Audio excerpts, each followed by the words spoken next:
एक छोटे से गांव में जहां हरे भरे खेत और मीलों तक फैली हरियाली थी, वहां एक पुरानी नदी बहती थी। गांव वाले उसे सपनों की नदी कहते थे। हालांकि नदी का पानी कभी साफ नहीं रहता था। गांव वाले मानते थे कि इसमें जादू की शक्ति है। गांव की एक लड़की जिसका नाम रेखा था, उस नदी के किनारे अक्सर बैठती थी। रेखा को कहानियां सुनना और सुनाना बहुत पसंद था। एक दिन जब रेखा नदी के किनारे बैठी थी, उसने सुनी थी एक अजीब सी आवाज। वह आवाज नदी के भीतर से आ रही थी।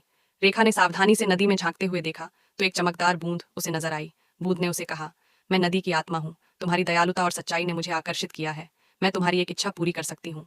रेखा ने सोचा और कहा, मुझे अपने गांव की खुशहाली और समृद्धि चाहिए। बूंद ने मुस्कुराते हुए कहा, तुम्हारी इच्छा पूरी होगी, लेकिन तुम्हें एक खास काम करना होगा। गांव के सभी लोग एक साथ मिलकर एक बड़ा काम करें और तभी तुम्हारी इच्छा पूरी होगी। रेखा ने तुरंत गांव वालों को इकट्ठा किया और उन्हें नदी की बात बताई।